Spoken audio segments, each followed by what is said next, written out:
Hi hello నమస్తే welcome to మనం TV.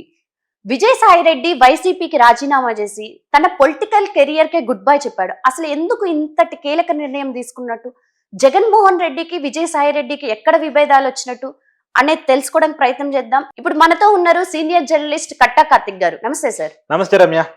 Sir, Vijayasai Reddy గారు వైసీపీకి రాజీనామా చేశాడు. జగన్మోహన్ రెడ్డికి విజయసాయి రెడ్డికి ఎక్కడ విభేదం వచ్చినట్టు, ఎందుకు ఇంత కీలక నిర్ణయం తీసుకున్నారు? ఇప్పుడు సహజంగా సంసారంలో భార్య భర్త కలిసి ఉండాలంటే వాళ్ళ మధ్య ఏముండాలి? సఖ్యత ఉండాలి, ప్రేమ ఉండాలి. ప్రేమ ఉండాలి. ప్రేమ లేకపోతే విడాకులకి దారితీసే అవకాశాలు ఎక్కువ ఉంటాయి. అవును. ఇప్పుడు ఆ ప్రేమే పార్టీ కార్యకర్తలకి పార్టీ నాయకులకి జగన్మోహన్ రెడ్డి గారికి మధ్య లోపించిందా? ఈ అనుమానానికి కారణం ఏంటి? నేను ఈ మాట అంటానికి కారణం ఏంటంటే కొన్ని దశాబ్దాల పాటు, నిజానికి 1 సంవత్సరం కాదు, 2 సంవత్సరాలు కాదు, కొన్ని దశాబ్దాల పాటు రాజశేఖర రెడ్డి గారి కుటుంబంతో జగన్మోహన్ రెడ్డితో మంచి సంబంధాలు ఉన్నటువంటి, జగన్మోహన్ రెడ్డి గారితో కలిసి కష్ట నష్టాల్లో ఉన్నటువంటి, జైలు జీవితం గడిపినటువంటి, జైలు మెట్ అయినటువంటి విజయసాయి రెడ్డి ఇవాళ ఎందుకు రాజీనామా చేశాడు? అవును. చాలా మంది అనొచ్చు, కష్టాలు ఉన్నాయి కాబట్టి, కేసులు ఉన్నాయి కాబట్టి, జైలుకి పోవాల్సి వస్తుంది కాబట్టి, పార్టీ అధికారంలో లేదు కాబట్టి రాజీనామా చేశాడు అంటే, కష్టకాలం ఉన్నప్పుడే, కేసులు పెట్టినప్పుడే, జైలు పోవాల్సి వచ్చినప్పుడే జగన్మోహన్ రెడ్డితో ఉన్నాడు. ఇవాళ ఎందుకు రాజీనామా చేశాడు అనే అంశాన్ని ఎవరు చర్చించట్లేదు. సో ఆ కోణంలో ఒకసారి మనం చర్చించే ప్రయత్నం చేద్దాం. ఈ విషయాల గురించి మీకు చెప్పాలంటే, జగన్మోహన్ రెడ్డి గారి జీవితాన్ని ఒక్కొక్క కోణంలో మనం చూడాల్సిన పరిస్థితి కనపడుతుంది. 2009లో జగన్మోహన్ రెడ్డి గారు ఎంపీ. 2010లో దురదృష్టం కొద్దీ అప్పటి ఉమ్మడి రాష్ట్ర ముఖ్యమంత్రి జగన్మోహన్ రెడ్డి గారి తండ్రి రాజశేఖర రెడ్డి గారు మరణించారు. మరణించిన తర్వాత రాజశేఖర రెడ్డి గారి కుటుంబానికి వేరేదిగా ఉన్నటువంటి వాళ్ళంతా జగన్మోహన్ రెడ్డి సీఎం కావాలని కోరుకున్నారు. అప్పుడు రాజశేఖర రెడ్డి గారి ఆత్మగా అన్నట్టుకుంటే కేవీపీ రామచంద్రరావు గారు కానీ, రాజశేఖర రెడ్డి గారి పక్కనే ఎప్పుడూ ఉండే సూర్యుడు కానీ, అంటే రాజశేఖర రెడ్డి గారితో అనుబంధం ఉన్న వాళ్ళని ఎవరిని కూడా జగన్మోహన్ రెడ్డి గారు తనతో పాటు క్యారియన్ కానివ్వలేదు, తనతో పాటు తీసుకొచ్చుకోలేదు. తన కోటరీ, తనకి నమ్మకంగా ఉండే వాళ్ళు మాత్రమే కావాలని జగన్మోహన్ రెడ్డి గారు అనుకున్నాడు. సరే, ఏది ఏమైనా వాళ్ళ ఫ్యామిలీ సీక్రెట్ తెలిసినటువంటి వాళ్ళని పక్కన పెడదాం అనుకున్నాడేమో, పక్కన పెట్టాడేమో. కానీ విజయసాయి రెడ్డి మాత్రం తనతో తెచ్చుకున్నాడు. మీకు ఒక్కొక్క విషయం చెప్తాను. అప్పుడు రాజశేఖర రెడ్డి గారు చనిపోయారు కాబట్టి పులివెందుల అసెంబ్లీకి బై ఎలక్షన్ వచ్చింది. బై ఎలక్షన్ వస్తే ఎవరు నిలబడాలి? జగన్మోహన్ రెడ్డి గారు ఎంపీగా ఉన్నారు. కాంగ్రెస్ పార్టీ సీఎం ఇవ్వలేదు. సీఎం కావాలనేది అప్పుడు చాలా మంది డిమాండ్, జగన్మోహన్ రెడ్డి గారు సీఎం ఇవ్వాలని. ఇవ్వలేదు. కాంగ్రెస్ పార్టీకి యాంటీగా నిలబడాలి. కాంగ్రెస్ పార్టీ తరఫున వివేకానంద రెడ్డి గారు నిలబెడతారనేది అప్పటికి అంచనా వచ్చేసింది, లెక్క వచ్చేసింది. వివేకానంద రెడ్డి గారు జగన్మోహన్ రెడ్డి గారు బాబాయి, రాజశేఖర రెడ్డి గారు తమ్ముడు. ఆ కుటుంబానికి ఇవ్వాలనే కారణం చేత వివేకానంద రెడ్డి గారికి ఇవ్వాలనుకోండి. ఎందుకంటే ఆ కుటుంబంలో రాజకీయాలు తెలిసిన వ్యక్తులు ఇక ఆయనే. ఎందుకంటే విజయమ్మ గారు ఎప్పుడు రాజకీయాలు తెలిసిన ఆవిడ కాదు. రాజశేఖర రెడ్డి గారు బతికుండగా ఎప్పుడు రాజకీయాలు మాట్లాడిన వ్యక్తో, రాజకీయ ప్రచారం చేసిన వ్యక్తో, ఎప్పుడు పబ్లిక్ మీటింగ్ వచ్చిన వ్యక్తో కాదు. సో పులివెందుల ఎమ్మెల్యేకి అయితే రాజశేఖర రెడ్డి గారు లేదా వివేకానంద రెడ్డి గారే నిలబడుతుండేవాళ్ళు. ఆ సాంప్రదాయం ప్రకారం కాంగ్రెస్ వివేకానంద రెడ్డి గారి టికెట్ ఇద్దాం అనుకుంది. కానీ జగన్మోహన్ రెడ్డి గారు కాంగ్రెస్ పార్టీ మీద తిరుగుబాటుటే ఎగరేద్దాం అనుకున్నారు. దానికి వివేకానంద రెడ్డి గారు ఒప్పుకోలేదు. పార్టీకి వ్యతిరేకంగా తిరగబట్టడం మన నాయకుడు మనకు చెప్పిన లక్షణం కాదు. రాజశేఖర రెడ్డి గారు మనం దాన్ని నేర్పలేదు. ఆయన కాంగ్రెస్ పార్టీకి హైకమాండ్కి వేరే విధేయుడిగా ఉంటాడు, మనం తిరుగుబాటు చేయొద్దు అనేది వివేకానంద రెడ్డి గారు చెప్పిన మాట. అది వినకుండా వివేకానంద రెడ్డి గారి మీద ఎంపీ పదవికి తను రాజీనామా చేసి పోటీ చేస్తే రాజశేఖర రెడ్డి గారి సింపతి జగన్కి కాకుండా వివేకానంద రెడ్డి గారికి పోతుంది. వివేకానంద రెడ్డి గారిని ఆ పర్టికులర్ టైంలో ఓడించడం కొద్ది కష్టమని నమ్మినటువంటి జగన్మోహన్ రెడ్డి గారు రాజకీయాలకి ఏమాత్రం అలవాటు లేనటువంటి విజయమ్మ గారిని రాజకీయాల్లోకి రమ్మని కోరాడు. పులివెందుల బై ఎలక్షన్ నిల్చోమని కోరాడు.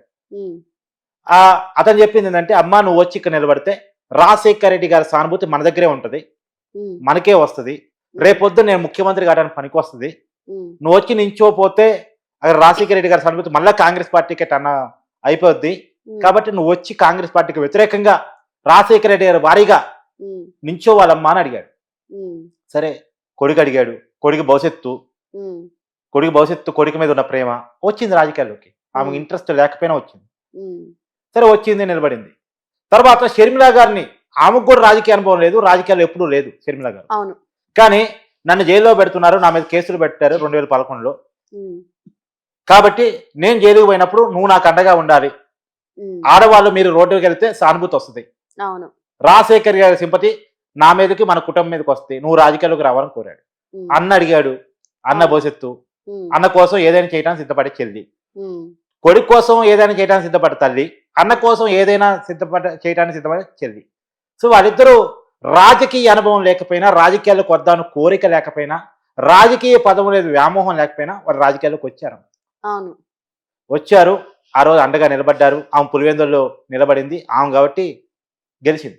ఉమ్, సరే, తర్వాత జగన్మోహన్ రెడ్డి గారి కోసం కాంగ్రెస్ పార్టీ నుంచి అనేక మంది అధికారాన్ని వదులుకొని మరీ రాజీనామాలు చేశారు. ఆ రోజు సోనియా గాంధీ పవర్ఫుల్ లీడర్, ఆమె కన్ను సొనలో దేశాన్ని శాసించే పరిస్థితి. అయినప్పటికీ కూడా డేర్ చేసి రాజీనామాలు చేశారు. ఎవరెవరు చేశారు? ఫస్ట్ రాజీనామా చేసింది మేకపాటి చంద్రశేఖర్ రెడ్డి, ఇవాళ జగన్తో లేడు. ఉమ్, తర్వాత రాజీనామా చేసింది బాలినేని శ్రీనివాసరెడ్డి, ఆయన ఇవాళ జగన్మోహన్ రెడ్డితో లేరు. ఉమ్, ఆ రోజు జగన్మోహన్ రెడ్డి కోసం ప్రాణమైనా ఇస్తామని చెప్పేసి బయటకు వచ్చినటువంటి చాలా మంది ఉన్నారు. మేకపాటి వీళ్ళు వచ్చారు, వీళ్ళతో పాటు మన కోటమిరెడ్డి సీతారెడ్డి, ఉమ్, ఆయన జగన్మోహన్ రెడ్డి గారితో ఇవాళ లేరు. ఉమ్, ఆల రామకృష్ణారెడ్డి ఆయన కూడా పార్టీకి రాజీనామా చేశారు, తర్వాత మళ్ళీ బతిరాడితో వచ్చేరాడు. ఇవాళ వాళ్ళ బ్రదర్ అయోధ్య రామరెడ్డి ఆయన కూడా రాజ్యసభకి రాజీనామా చేస్తున్నాడు. ఉమ్, వీళ్ళంతా కూడా జగన్మోహన్ రెడ్డి కోసం నిలబడ్డ వ్యక్తులు. ఎవరు జగన్మోహన్ రెడ్డి గారితో ఉంటానికి ఇష్టపడట్లేదు. సరే, తల్లి గురించి చెప్తాం మీకు నేను. ఉమ్, తల్లిని ఆ రోజు సానుభూతి కోసం పులివెందుల ఎమ్మెల్యేగా నిలబెట్టాడు, గెలిపించాడు కాదుగా. వీళ్ళంతా రాజీనామాలు చేశారుగా. జగన్మోహన్ రెడ్డికి సానుభూతి వచ్చింది కదా. అవును. కేసులు పెట్టినప్పుడు జైలుకి పోయినప్పుడు కూడా సానుభూతి రావడానికి షర్మిల చేసిన పాదయాత్ర, విజయమ్మ జనంలో తిరగటం ఇవన్నీ పనిచేసినాయి కదా. అవును. ఎప్పుడు జనంలో పాదయాత్ర చేయని అలవాటు అయినటువంటి మహిళలు అయ్యి ఉండి షర్మిల. వేల కిలోమీటర్ల పాదయాత్ర చేశారు కదా. ఉమ్, ఒక మహిళగా నువ్వు చెప్పు, ఒక మహిళకి పాదయాత్ర చేయాలంటే రకరకాల సమస్యలు ఉంటాయి, అవును. నెలవారీ సమస్యలు, వాటి చాలా సమస్యలు ఉంటాయి. అవును. కానీ వాటన్నిటిని దాటుకొని ఒక మహిళ కొన్ని వేల కిలోమీటర్లు తిరిగింది జగనన్న వదిలిన బాణం అని. అవును. జగనన్న కోసమే తిరిగింది, జగనన్న పేరు చెప్పే తిరిగింది. అయితే అప్పుడు పులివెందులో నిలబెట్టారు కదా. ఉమ్, 2014 వచ్చేసరికి పులివెందుల ఎమ్మెల్యే విజయమ్మకి ఇవ్వలే. ఆ పులివెందుల ఎమ్మెల్యే స్థానం జగన్మోహన్ రెడ్డి గారికి కావాలి. సేఫ్ జోన్ సీట్, గెలిచినా గెలవపోయినా అక్కడ మాత్రం తన ఎమ్మెల్యేగా గెలవచ్చు. పార్టీ అధికారంకి వచ్చినా రాకపోయినా తను ఈజీగా గెలవచ్చు. పులివెందుల ఎమ్మెల్యే స్థానాన్ని తండ్రి వారసత్వం నాదే అని చెప్పడం కోసం విజయమ్మ తీసుకుపోయి వైజాగ్లో ఎంపీకి పెట్టాడు. అంటే విజయమ్మని మోసం చేశాడు. తల్లిని సిట్టింగ్ ఎమ్మెల్యేని కాదని, సిట్టింగ్ ఎమ్మెల్యేని తప్పించి జగన్మోహన్ రెడ్డి గారు తను ఆ స్థానం తీసుకొని, ఈవెందో కడప ఎంపీగా విజయమ్మ నిలబెడితే మళ్ళా షర్మిలకి ఎక్కడ వాటా ఇవ్వాల్సి వచ్చిందో, మళ్ళా విజయమ్మ నుంచి షర్మిలకి కడప ఎంపీ ఇవ్వాల్సి వచ్చిందని చెప్పేసి కడపలో కాకుండా అలవాటు లేనటువంటి ఉత్తరాంధ్ర జిల్లాలో ఉన్నటువంటి వైజాగ్ జిల్లాకి ఎంపీగా పంపించాడు. వైజాగ్లో ఎంపీ గెలవదు వైసీపీ అని తెలుసు ఆయనకి. సర్వేలు కూడా చెప్తున్నా వైజాగ్లో ఎంపీ గెలవదు అని చెప్పేసి. గెలవకపోయిన తల్లి ఓడిపోవటమే కావాలి ఆయనకి. ఎందుకు? తల్లి ఆ రోజు అవసరాలు రాజకీయాల్లో ఇచ్చాడు, రాజకీయాలు సస్టైన్ కావద్దు తల్లి, అందుకని చెప్పేసి వైజాగ్ ఎంపీ ఇచ్చాడు. మళ్ళా పార్టీ పెట్టినప్పుడు 2011 పార్టీ పెట్టినప్పుడు గౌరవ పోస్ట్ ఆమె కుంచారట, ఆమెలో పెట్టాడు. ఎందుకు? సానుభూతి రావాలి కదా. అవును. ఆ వైసీపీ పార్టీ పెట్టినప్పుడు ఆ పార్టీకి గౌరవ అధ్యక్షురాలు విజయమ్మే. తర్వాత 2014 ఎలక్షన్స్ వచ్చేప్పటికి ఒక వైజాగ్ ఎంపీగా పంపించి వైజాగ్లో ఓడిపోయింది. పార్టీ అధికారం రాలేదు. జగన్మోహన్ రెడ్డి గారు పులివెందులో ఎమ్మెల్యే గెలిచారు, 67 సీట్లు వచ్చాయి, ప్రతిపక్ష హోదా వచ్చింది. సరే, అయినా విజయమ్మని రాజకీయాలు కంటిన్యూ చేద్దాం అనుకున్నాడు. ఎందుకు?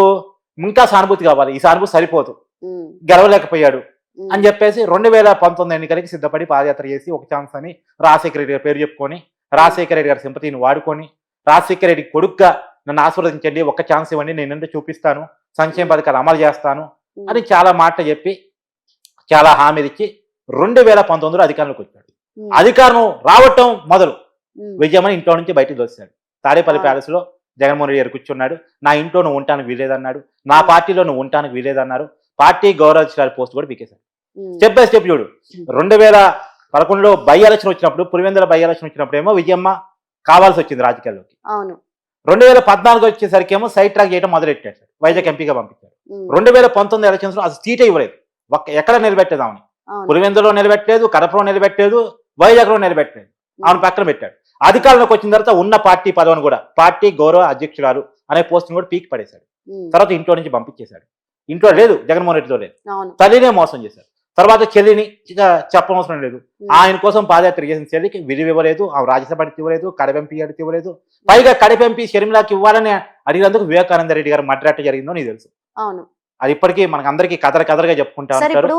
ఆమె కూతురు కూడా లీగల్ గా ఫైట్ చేస్తా ఉంది. సరే, ఒక్కొక్కటి మోసం చేసిన విషయాలు చెప్తాం. సరే, తల్లిని మోసం చేశాడు, చెల్లిని మోసం చేశాడు. సో తనని నమ్మి వచ్చినటువంటి విజయసాయిని ఎందుకు మోసం చేయడు? ఖచ్చితంగా మోసం చేస్తాడు. ఇప్పుడు విజయసాయి రెడ్డి ఇంపార్టెన్స్ అవసరమైనంత వరకు ఆయన కొనసాగించాడు.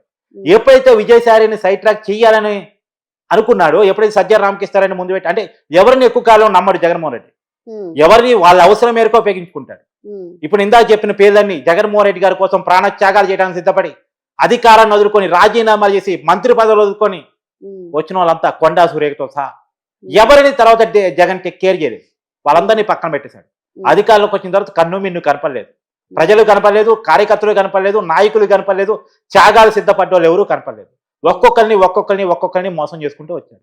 చివరికి విజయసాయి రెడ్డిని కూడా ఇవాళ కేసులు మళ్ళీ కంటిన్యూ అవుతుండేసరికి విజయసాయి రెడ్డి ఎప్పటికైనా నాకు ప్రమాదం అనుకున్నాడు, అతన్ని పక్క పెట్టడం, పార్టీలో ఇంపార్టెన్స్ తగ్గేయటం, కొత్త వాళ్ళని ఎంకరేజ్ చేయటం స్టార్ట్ చేసి పట్టేశాడు. అది నచ్చక, అది మెచ్చక పోయినసారి నెల్లూరు ఎంపీ కూడా నిలబెట్టడం విజయసాయి రెడ్డికి ఇష్టం లేదు, కానీ నిలబెట్టాడు, బలవంతంగా నిలబెట్టారు ఒక రకంగా చెప్పాలంటే. సరే, ఏదేమైనా విజయసాయి రెడ్డి ఇవాళ ఆ కోటరీ నుంచి జగన్ విషయం నుంచి బయటపడటానికి సిద్ధపడి, అది ఒకసారిగా విమర్శిస్తే చాలా ఇబ్బందులు ఉండే అవకాశం ఉంది కాబట్టి విమర్శించకుండా పద్ధతిగానే తప్పుకుంటున్నట్టు ఆయన పార్టీకి రాజకీయానికి గుడ్ బై చెప్పారు. మీరు ఇందా నుంచి అడగబోతున్నారు. Sir, Vijayasai Reddy A2 sir, Jaganmohan Reddy A1 కదా. విజయసాయి రెడ్డి అప్రూవల్ గా మారితే వివేకానంద రెడ్డి లాగా మర్డర్ అటెంప్ట్ చేసే అవకాశం ఏమన్నా ఉందా? అంటే లైఫ్ థ్రెట్ ఏమైనా ఉందా? జగన్మోహన్ రెడ్డికి వ్యతిరేకంగా తిరగబడితే లైఫ్ థ్రెట్ ఉంటుందన్న విషయం విజయసాయి రెడ్డి చాలా బాగా తెలుసు. అందుకనే ఆయనకి వ్యతిరేకంగా ఇప్పటికిప్పుడు మాట్లాడలేదు. కానీ రేపొద్దున కేసులు అప్రూవల్ గా మారితే, నిజానికి మన అందరికీ వినపడుతున్న మాట ఏంటి అంటే, ఈ రాజకీయాల నుంచి గుడ్ బై చెప్తాను విజయసాయి రెడ్డి, రాజకీయాలకు గుడ్ బై చెప్పకపోవచ్చు. మళ్ళా కొన్నాళ్ళ తర్వాత ఆయన బీజేపీలో చేరొచ్చు. ఆయన ఇప్పటికీ ఒక మీడియా టీవీ పెట్టబోతున్నాడు, పేపర్ పెట్టబోతున్నాడు, వార్తలు మనకు వినపడుతున్నాయి. ఆయన వ్యవసాయం చేసుకుంటానని ట్వీట్ చేశాడు, కానీ నమ్మటానికి వీలేదు. టీడీపీలోకి వచ్చే అవకాశం ఉందా సార్? టీడీపీలోకి రానివ్వరు, జనసేనలోకి రానివ్వరు. ఆయనకున్న అవకాశం బీజేపీ, మోడీ అమిత్ షాతో కొంత క్లోజ్నెస్ ఉంది. అయితే వైసీపీ నుంచి ఇప్పుడు బీజేపీలోకి రానివ్వరు. కొన్నాళ్ళు రాజీనామా చేసి బయటే ఉండి మీడియా హౌస్ పెట్టుకొని మళ్ళా బయట ఇంటలెక్చువల్ గా చలామణి కొన్నాళ్ళ తర్వాత బీజేపీలో చేరొచ్చు.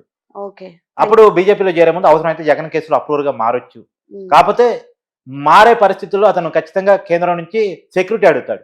నా లైఫ్ రేట్ ఉంటుంది జగన్మోహన్ రెడ్డి నుంచి, మీరు సెక్యూరిటీ ఇస్తానంటే నేను మారుతానని చెప్తాడు. ఎందుకంటే అతనికి బాగా తెలుసు జగన్మోహన్ రెడ్డి గురించి. కాబట్టి ఖచ్చితంగా అతనికి రైట్ రేట్ ఎప్పటికైనా జగన్మోహన్ రెడ్డి నుంచి అవకాశం ఉంది. ఆ పార్టీలోనే ఉంటదని ఆయన పార్టీ నుంచి బయటకు వచ్చాడు నేనైతే అనుకుంటున్నా. కాబట్టి బయటకు వచ్చాడు, కేంద్రం నుంచి సెక్యూరిటీ అడుగుతాడు.